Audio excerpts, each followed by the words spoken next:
Aris Rahman Peputra, Parasit, dan cerita-cerita lain dari kampung Bantaran Kenangan.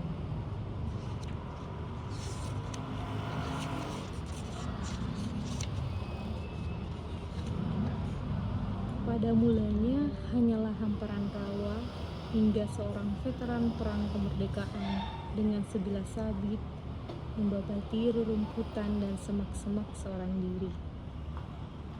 Setelah tampak lapang, rumah pertama pun didirikan. Rumah sederhana dengan tembok tripleks beratapkan lembaran-lembaran seng. Mulailah kemudian dia mengajak sanak saudaranya, perantau dari desa, untuk turut membangun rumah. Beberapa tahun berselang, terbentuklah sebuah perkampungan di bantaran kali, di sudut kota, tempat waktu terasa melambat.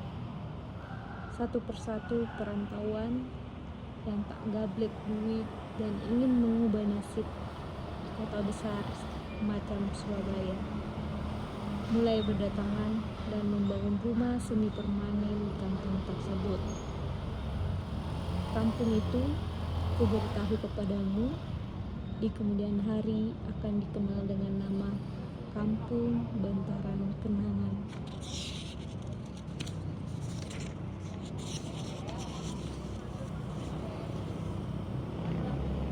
Pengutil.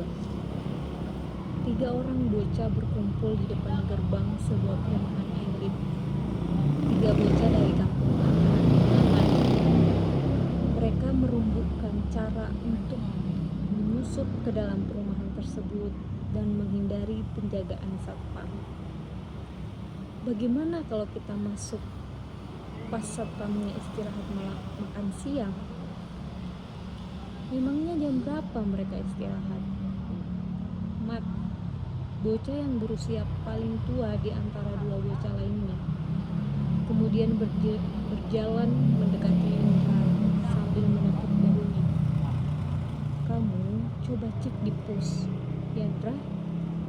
Lah, terus kalian berdua ngapain? Kalau udah aman, aku sama Risman masuk duluan. Nanti kamu nyusul. Kenapa bukan kamu saja, Mat? Kamu sekarang berani sama aku toh, Indra, kata Mat sambil mencengkram baju Indra. Sudah merasa hebat kamu. Indra gemetar, tak berani melawan. Risman yang berusia sepantar dengan Indra berusaha menengahi perkelahian di antara 2 temannya tersebut. Sudah, kamu ngalah aja Indra, kata Risman sembari berusaha melepaskan cengkraman tangan Mat. Indra cuma bisa pasrah.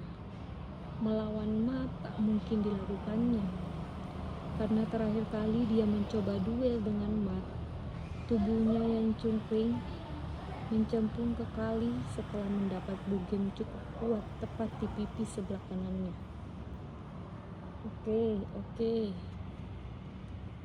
Indra mengendap-endap melalui semak-semak di belakang pos satpam, lalu mengintip dari jendela pos. Tak ada siapa-siapa. Indra mengacungkan jempol ke arah Risman dan Mat yang memantau dari seberang, lalu memberi mereka isyarat untuk segera masuk. Risman dan Mat bergegas menyusup ke dalam perumahan dengan berjalan menunduk melewati celah portal. Indra, habis ini kamu sembunyi di lubang gedung yang itu, perintah Mat sambil menunjuk sebuah rumah megah yang sepi tak ada penghuni. Kalau satpamnya sudah ada, kamu buru-buru nyusul kita ke dalam. Indra mengangguk. Risman dan Mat masuk ke dalam perumahan elit, berjalan-jalan sambil mengamati rumah-rumah megah yang tampak bagi istana di mata mereka.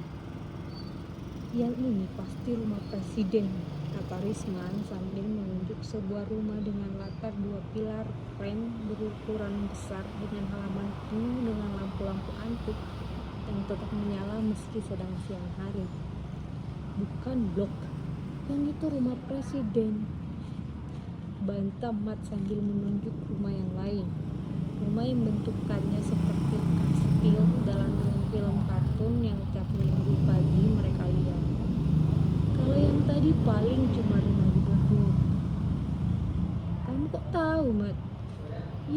Gini-gini aku lo per koran, pintarnya nggak kalah sama koko-koko yang sekolah di Petra. Gayamu, Mat. Sudah, ayo fokus. Dua bocah itu dengan tekun mengamati pagar setiap rumah, berharap menemukan gembok yang terbuka dan masih tercantol di lubang pagar. Sebuah gembok kuning dan berukuran sedang. Bila mereka jual ke tukang besi, bakal diganjar Rp2.500. Sedang yang berukuran besar bisa dihargai sampai Rp5.000. Selain gembok kuningan, harganya tergantung. Itulah sebabnya mereka hanya fokus dengan gembok jenis kuningan. Mat, itu! Mat mulai mengikuti telunjuk Risma. Sikat, Ris! Serunya sambil menampuk kepala Risma. Risma tak punya pilihan lain selain mengikuti apa yang dikatakan Mat. Dengan hati-hati, Risma melangkah perlahan ke pagar berwarna perak sambil celingak-celinguk. Sebuah gembok kuningan bergelantung di pagar.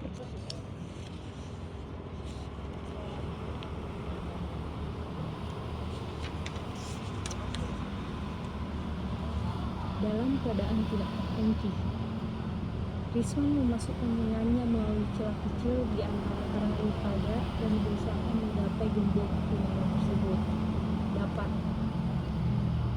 Pesnya, seekor anjing penjaga rumah bereaksi setelah mendengar bunyi kelontak-kelontak yang ditimbulkan oleh benturan lengan Risma dari pagar. Dengan cekatan anjing itu berlari menerjang tangan Risma dan menggigit. Risma melengking kesakitan. Mat kebingungan. Dia ingin menolong Risma, tetapi tak tahu mesti berbuat apa. Tak lama berselang, sebuah mobil sedan hitam mengilat berhenti.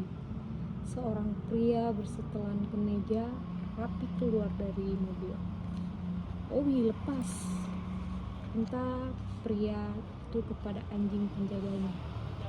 Anjing tersebut manut dan melepaskan gigitannya. Risman mengembuskan nafas lalu merebutkan diri depan pagar. Pria itu mendekati Mat dan tanpa banyak bicara melayangkan tendangan ke perut Mat dengan sepatu pantofel. Mat berteriak kesakitan dan berguling-guling di jalanan berpaving. Masih belum puas, si pria terus menendangi Mat yang sudah tergeletak tak berdaya. Suara gaduh membuat seorang bocah perempuan keluar dari kamarnya dan menuju balkon, mencari tahu asal kegaduhan. Sebuah mobil patroli satpam kemudian datang menyusul dengan membawa Ndra yang mukanya penuh lebam dan babak belur. Dua orang satpam turun dari mobil dan menghajar kembali Risman dan Mat menggunakan pentungannya. Si bocah perempuan masih berdiri di atas balkon menyaksikan dua bocah yang sedang dihajar satpam dengan tatapan mata yang kosong. Cerita buat Korea.